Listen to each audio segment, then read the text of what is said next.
Trudo Lemmens is Associate Professor and Skoll Chair of Health, Law, and Policy at the University of Toronto, Faculty of Law.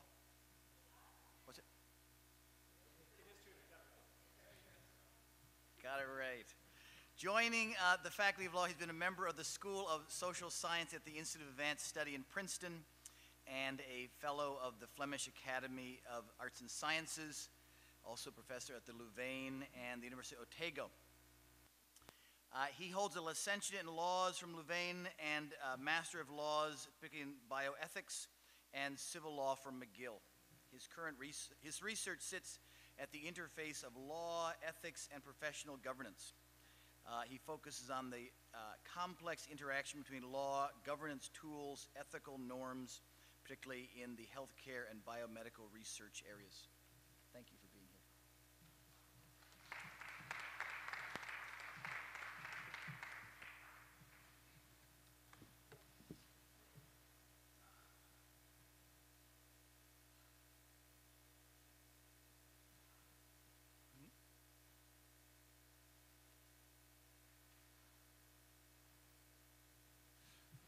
Okay, so I actually have also a very short story about Wayne.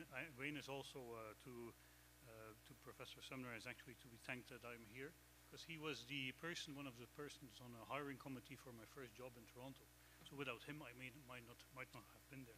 He was actually also the person who asked the toughest question about my overall philosophy to bioethics, which I still remember. So I want to use my 50 minutes to share with you the experiences of my country of birth, which was actually mentioned in the introduction, Belgium, which has legalized euthanasia in 2002. And it provides, in my view, an interesting case study for the discussion today. Quebec's Mourir dans la dignité proposal contains clauses that are quite close to the clauses in the Belgian euthanasia law.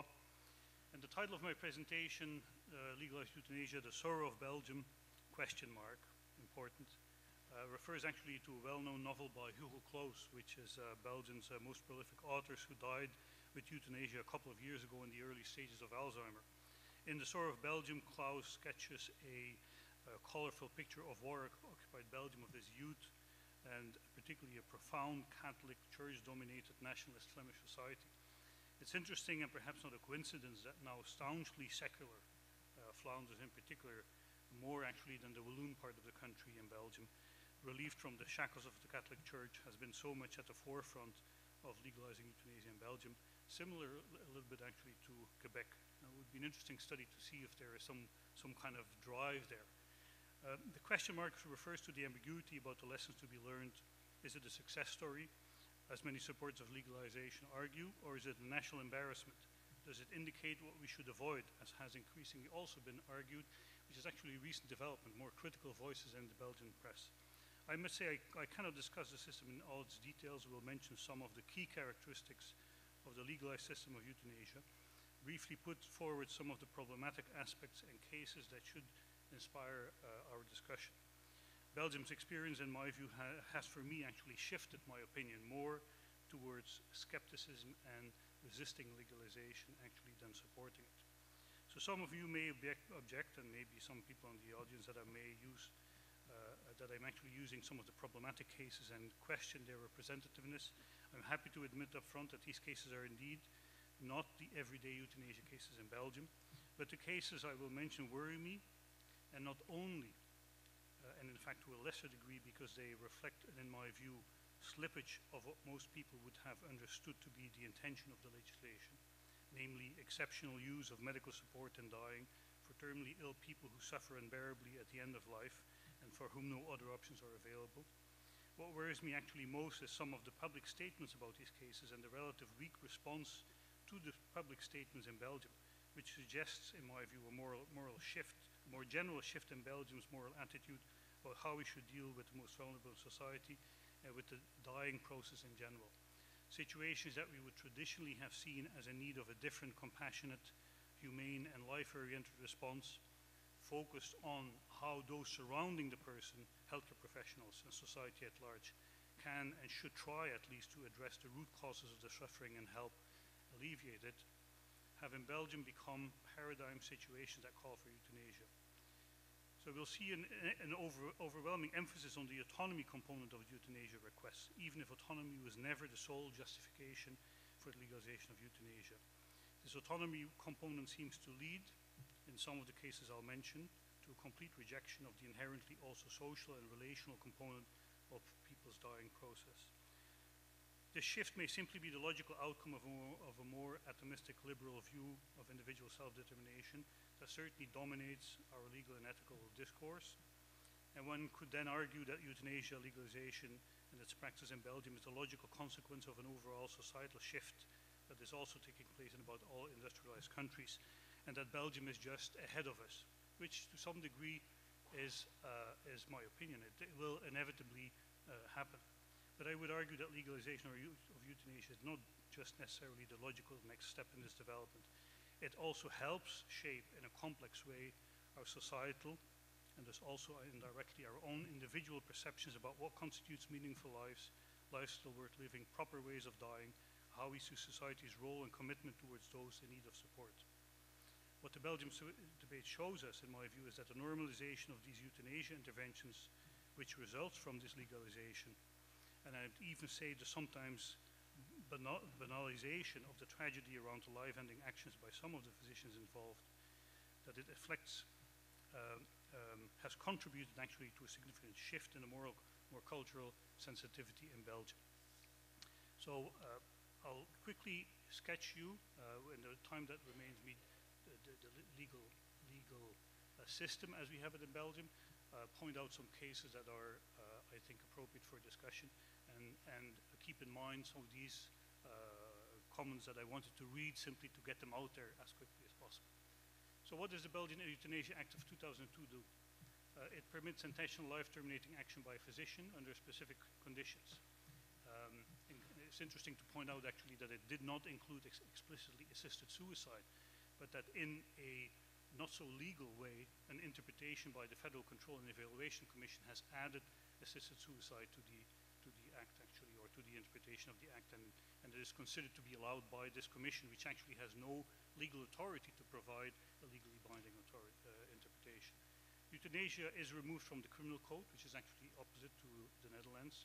The rationale of the act, as in the Netherlands and as in Luxembourg, is not just individual self-determination. It's clearly also to alleviate unbearable suffering and solving, in a way, a professional dilemma of the person, the physician faced with the demand of a patient who suffers unbearably.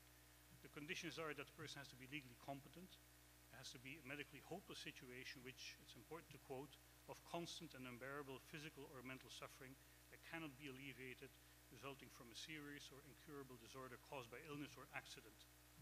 So again, it's not just a question of autonomous choice. There has to be a medically hopeless situation. The issue, though, is that this issue of physical or mental suffering that cannot be alleviated also has to be interpreted from the perspective of the patient. The patient can, as the patient can in the Canadian context, refuse treatment. There has to be a discussion with patients, and a second independent opinion has to be obtained about the serious and incurable character of the disease. And there are also notification requirements and post-notification verification, which I put between question mark because I think it's very, very limited what the Federal Euthanasia Commission actually does. I'll skip the idea of advanced directives. So what are the cases? Has already been some discussion about who asked for euthanasia cases. I must say most of the cases fall under the category of the tragic end-of-life cases, for example, particular cancer cases, but also neuromuscular diseases and chronic pulmonary obstructions. But there is also a category of 6% of other conditions which have led to the reported euthanasia cases. So there's some controversial issues. What is the medically hopeless situation? What is an incurable illness? There have been cases of so-called levensmoeheid, being tired of life, in the Netherlands and in Belgium, which in Belgium has actually led to euthanasia practices. Euthanasia has happened on psychiatric patients who are arguably capable of cause of incurable severe depression, but it has also included former patients suffering from anorexia nervosa, which are, for most psychiatrists who would be in the room, troubling cases. There are some concerns about the number of reported cases. The total reported cases in 2013 are probably 1,700. The full figures were not in as when I last checked. It has steadily increased. It is not, as indeed has been appropriately pointed out, a staggering high number of the total deaths in the country. The reported cases represent 1%, but there is actually significant underreporting, which actually undermines the argument that in a controlled system of euthanasia, legalized euthanasia, the problematic cases are solved. We know that there is significant underreporting of euthanasia in Belgium. There's also a stunning difference between the reported cases of euthanasia between Flanders and the Walloon part of the country. Flanders has 82% of the reported cases, and there is no clear explanation actually of why this difference is so huge. Estimates are that 52.8% of the cases are not reported. The Federal Commission looks at the cases anonymously, and another problematic component of the system in Belgium is that several members on the Federal Committee actively practice euthanasia. Some of the problematic cases that will put forward in a minute are actually cases that came up to the Federal Commission where the Vice President of the Commission was the person who had performed the problematic euthanasia cases. Maybe in the later question period I can read you some of the statements that he made about the ease by which he felt that some of these problematic cases were appropriate cases of euthanasia. Of all the cases that were put forward to the Commission, 10,000 cases, none has been deemed unacceptable or problematic enough to forward for further investigation. Questions have been asked for clarification, but actually the number of questions for clarification are diminishing. A significant number of cases also, there was a lack of a consultation with the second physician, so again, some of the key elements in the act are actually not respected. So what are some of the controversial examples? I have to read them reasonably quickly. This one is probably a very well-known case. Many who have followed the debate have seen reports on that in the Canadian press. Two brothers, congenitally deaf from birth, developed glaucoma. Their only way of communicating prior to their slowly developing eye disease was obviously sign language, and so they were troubled about what would happen to them. Euthanasia was refused in one hospital, performed by the vice chair, the co-chair of the Federal Euthanasia Commission, and in the press you certainly read statements about the fear of isolation, loss of independence, and according to a primary care physician, and I'm emphasizing that here as a kind of the normalization of euthanasia practice by people surrounding the patients was, well, you have to understand they were really worried about being a burden on the family. So some of the concerns about will we kind of be influenced in asking for euthanasia in the context of dependency, fear of financial burden, to some degree, in my view, play out in that case. Another controversial example, example 2, Nathan was born Nancy for health, had hormone therapy in 2009, mastectomy and sex alignment surgery in 2012, felt very unhappy, struggled with her existence, had a very, very tough youth. Euthanasia was performed again by Dr. Lemmens in May 2013, and it was stated that Nathan underwent counseling for 6 months and there was no hope of recovery, therefore an absolutely acceptable euthanasia case. A third example, which has not led yet to euthanasia, but which asks interesting questions about what we will do when confronted with demands for euthanasia on the basis of, for example, an equality argument. Here you have a man, Frank van der Bleken, serial rape, convicted or actually locked up in an institution because of serial rape and murder in a psychiatric wing of a hospital, was considered to be non-criminally responsible. And 2 psychiatrists assessed the man and said that this is a man who is suffering in an unbearable and an enduring way with a mental condition that can never be treated properly. So it was considered by, for example, the lawyers in this case to be a valid candidate for euthanasia. Now, see the context also in which this happens. Here we have a prison system which is incapable of dealing with a man who is clearly sick and in need of treatment. And the only solution for this particular man is actually to ask for an indirect death sentence. Last controversial case, which highlights a little bit, I think, the sometimes problematic asocialized or a contextual way in which euthanasia demands are treated, and where we actually will will see a reflection of a very atomistic view of individual liberty. So here you have a mother who was euthanized. Children found out actually that she obtained euthanasia by Dr. Lemmens, who she met at a speech on euthanasia. She met him in 2011. He consulted several psychiatrists. According to the son and a physician friend who looked into the dossier of the mother, 3 psychiatrists at least saw other options for potential treatment for her severe depression. But the woman was asked by Dr. Lemmens actually to concretely call her children, but she refused. Children were never informed. She was euthanized before they actually ever saw her again. Interesting also that there are allegations that the clinic of Dr. Lemmens received a donation from the woman involved. Again, I think tricky things about conflict of interest. I wouldn't exaggerate the situation, but at the same time, here we see some kind of financial exchange to a not-for-profit organization which is involved in euthanasia cases. The person who is at the head of the organization, receives the money, actually involved in the performance of euthanasia. From a legal perspective, I find these cases somewhat problematic. So I would say Belgium gives us a cautionary tale with slippery slope type of concerns about the trivialization of euthanasia.